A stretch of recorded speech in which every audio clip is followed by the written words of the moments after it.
నుంచి ప్రభాస్, మహేష్ బాబు ఇద్దరు కూడా సెట్ లో సందడి చేయబోతున్నారు. ఊహించిన ప్రయోగాలతో బిజీ కాబోతున్నారు. పవన్ కళ్యాణ్ 3 సినిమాల షూటింగ్స్ తో 3 నెలలు గ్యాప్ లేకుండా గడపబోతున్నాడు. చరణ్ తో శంకర్ ఈసారి 25 కోట్ల షెడ్యూల్ ప్లాన్ చేశాడు. మొత్తంగా టాలీవుడ్ స్టార్స్ అంతా సెట్ లో సందడికి రెడీ అయ్యారు. సూపర్ స్టార్ మహేష్ బాబు సర్కార్ వారి పాట హిట్ తర్వాత జూలై నుంచి త్రివిక్రమ్ మేకింగ్ లో సినిమా చేయబోతున్నాడు. జూన్ లో లాంచ్ చేసి జూలై నుంచి రెగ్యులర్ షూటింగ్ అన్నారు. కానీ అసలు లాంచింగే జూలైకి మార్చినట్టు తెలుస్తోంది. అతడు కలేజా తర్వాత త్రివిక్రమ్ మేకింగ్ లో మహేష్ మూడోసారి ప్రయోగం చేయబోతున్నాడు. సంక్రాంతికి ఈ సినిమా రిలీజ్ అయ్యేలా షూటింగ్ షెడ్యూల్ ని ప్లాన్ చేసిందట ఫిల్మ్ టీమ్. ఇక ఈ మూవీ టైటిల్ అర్జునుడు అంటూ ప్రచారం జరుగుతోంది. యంగ్ రెబల్ స్టార్ ప్రభాస్ తో ప్రశాంత్ నీల్ తీస్తున్న movie Salaar.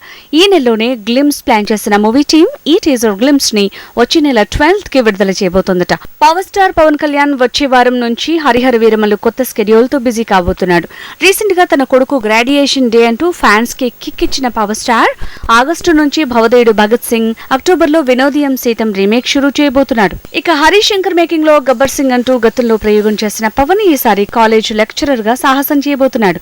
August 15th launch చేసి 20th నుంచి రెగ్యులర్ షూటింగ్ మొదలు పెడతారట. శంకర్ మేకింగ్ లో చరణ్ చేస్తున్న మూవీ రీసెంట్ స్కెడ్యూల్ పూర్తి కాకముందే బ్రేక్ పడింది. ఇప్పుడు మళ్లీ షురూ కాబోతోంది. 25 కోట్ల ఖర్చుతో భారీ ఫైట్ ని ఈసారి తెరకెక్కించబోతున్నాడట director Shankar. Young tiger NTR తో కొరటాల శివ తీయబోతున్న మూవీ షూటింగ్ జూలై ఎండింగ్ కి షురూ కాబోతోంది. ముందు భారీ యాక్షన్ ఎపిసోడ్ ని ప్లాన్ చేశాడట కొరటాల. ఈ షూటింగ్ భారీ షిప్ సెట్ లో జరగబోతోందని ప్రచారం జరుగుతోంది.